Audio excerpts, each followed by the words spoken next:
Bom dia, gente. Tudo bem com vocês? Espero que estejam com saúde, pessoal. Que continuem se cuidando, tá bom? Hoje nós vamos falar de formas literárias. Como eu disse na aula passada, hoje a gente vai conversar um pouco sobre literatura, né? Então, quando a gente pensa em tudo que o homem já escreveu nesse mundo, tudo que está escrito sobre a face da Terra está escrito de apenas duas maneiras. Só há duas maneiras para o homem escrever, né?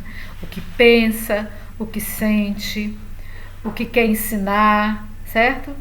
Ou ele escreve em prosa ou escreve em verso.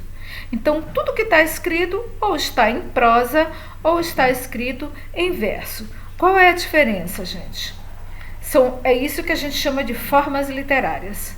A prosa, né, é um texto escrito em linhas contínuas. Vou mostrar um exemplo aqui para vocês na forma de uma oração, né? Por exemplo, olha só esse texto aqui, certo? Chama-se Usar as Esperanças. É uma oração. Vejam a forma em que esse texto está escrito, certo? Linhas contínuas. Elas não são linhas interrompidas. Essas linhas formam parágrafos, né? Então, logo depois do título, né, nós temos a palavra Deus e depois o primeiro parágrafo. Depois o segundo parágrafo, o terceiro e assim por diante, até terminar o texto. Então vejam, esse é um exemplo de um texto em forma de prosa. Linhas contínuas, formando períodos, formando frases e formando parágrafos, correto? Aí a gente vai ver um texto em forma de verso. Então vejam bem, essa é a prosa, é uma das formas literárias, é uma das maneiras que o homem tem para escrever, certo? E aí a gente tem o verso. O que é o verso?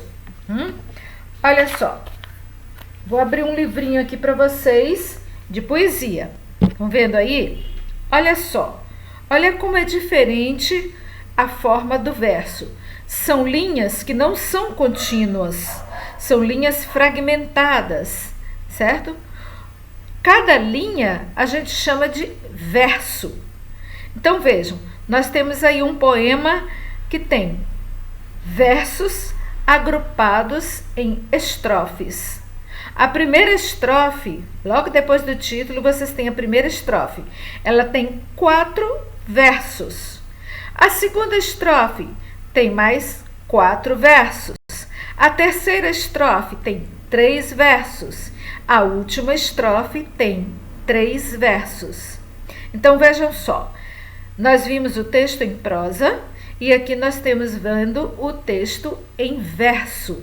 Tudo que o homem escreve sobre a face da terra está escrito dessas duas maneiras, ou em prosa, que são linhas contínuas, que formam frases, que formam parágrafos, né? E temos o verso, que são linhas que não que são fragmentadas, certo? Elas não vão até o finalzinho da página para começar de novo no começo da página. Elas se interrompem e formam estrofes. Esse é o verso. É com ele que se fazem as poesias, os poemas, ok? Bom, falando da prosa, gente, assim como nas nossas aulas presenciais, que nós temos a linguagem que é literária e a linguagem não literária, a gente tem também na prosa isso. A gente tem a prosa que é literária, ou prosa poética, e temos a prosa não literária. Por exemplo, quando a gente abre um livro de história do Brasil, né? Vamos estudar a história do Brasil. Ele é escrito em forma de prosa, só que não é literária. Por quê? Porque a intenção daquele texto é ensinar, é proporcionar informação. certo? Então, o autor usa uma linguagem não literária, né? E a gente tem a prosa poética ou a prosa literária, que é aquela que o autor usa para transmitir beleza, né? Para despertar emoções, expressar emoções e despertar emoções. Ela visa o belo, né? O belo artístico.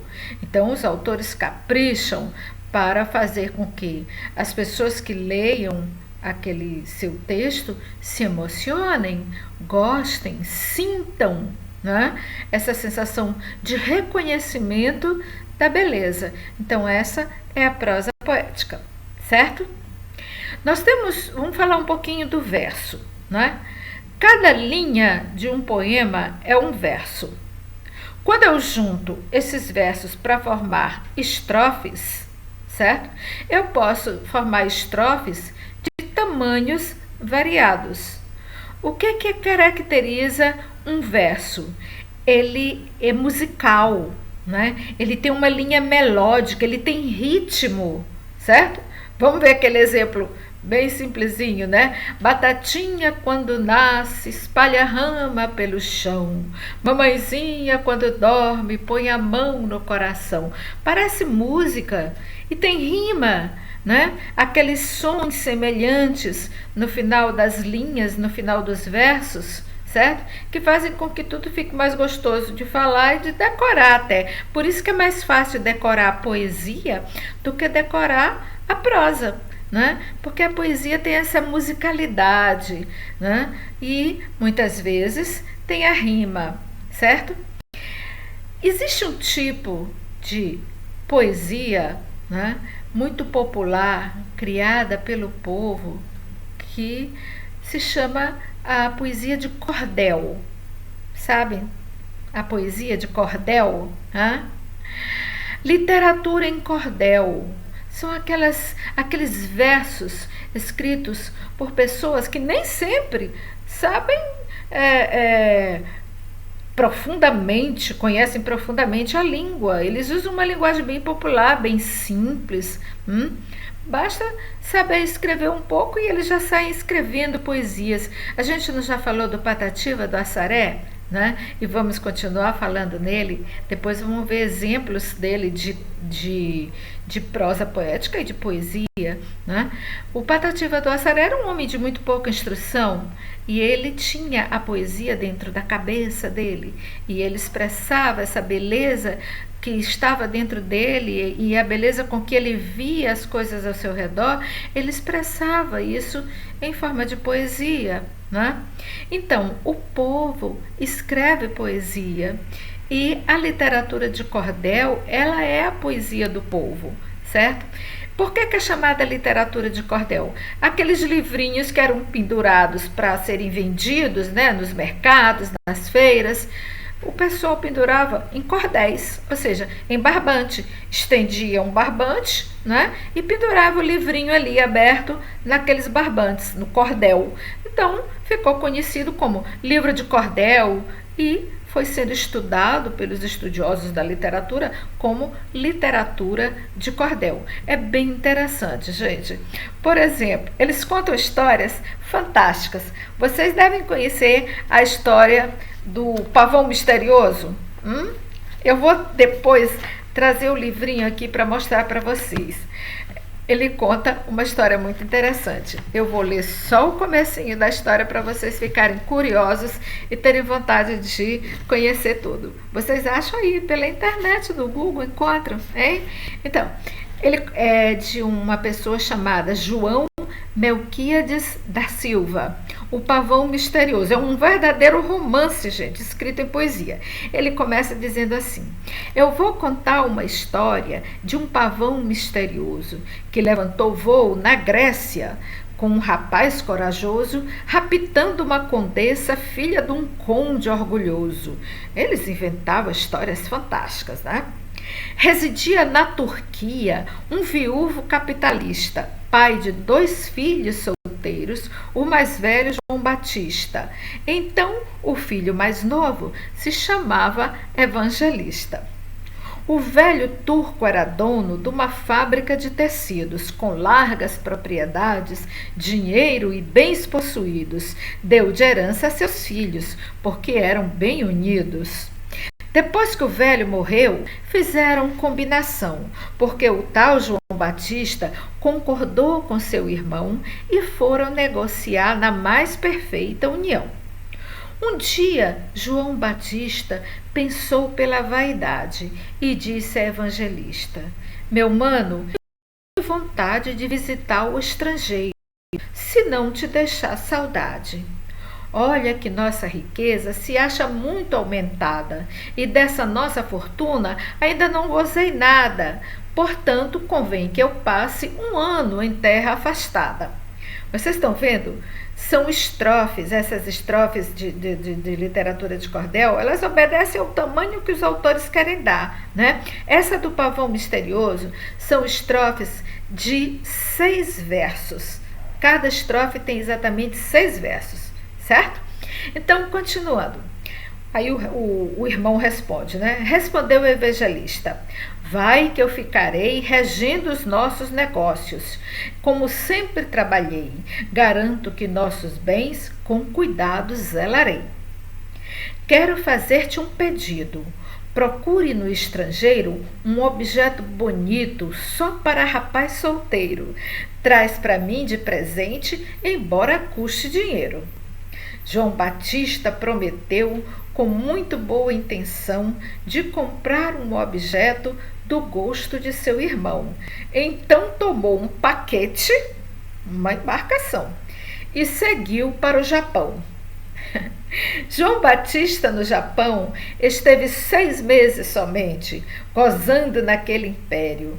Percorreu o Oriente, depois voltou para a Grécia, outro país diferente.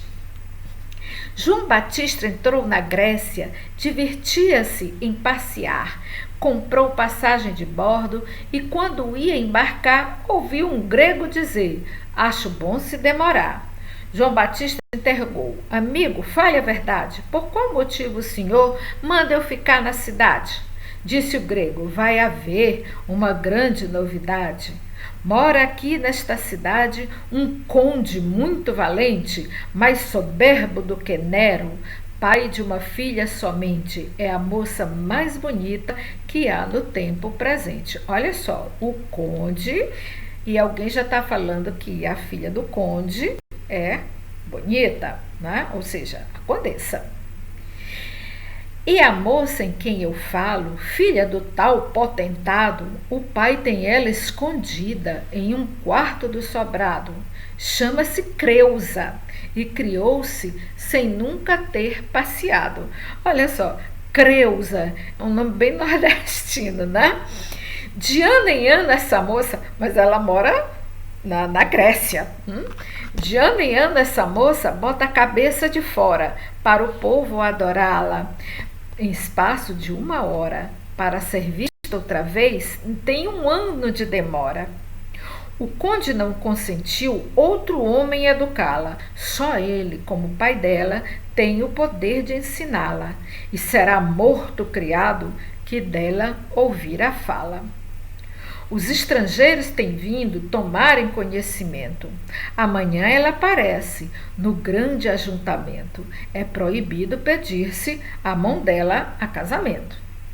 Então, disse João Batista, agora vou demorar para ver essa condessa estrela desse lugar. Quando eu chegar à Turquia, tenho muito que contar. Tchan, tchan, tchan, tchan. Ficamos por aqui e o restante da história só no próximo capítulo, ok? Então, gente, essa é a literatura de cordel. Temos tantos outros exemplos, né? Tantas histórias que se contam. O povo cria as lendas, né? E os contadores, né? E às vezes também cantadores, porque contam essas histórias também cantando, né? Eles transformam isso na sua poesia. Vejam que eles ambientam os personagens em lugares bem exóticos, bem distantes, né? A Creusa é uma condessa que mora na Grécia. Já imaginaram? Vai ver que o contador da história nunca foi na Grécia, mas ele imagina, ó, ele cria. Bom, gente, nós continuamos falando da literatura de cordel em uma outra aula e falaremos também da prosa poética e da prosa não literária, ok? Até a próxima e não esqueçam de fazer aquele exercício que eu deixei da aula passada das palavras para serem acentuadas. Eu vou corrigir na próxima aula, tá bom? Um abraço, até a próxima. Fiquem com Deus.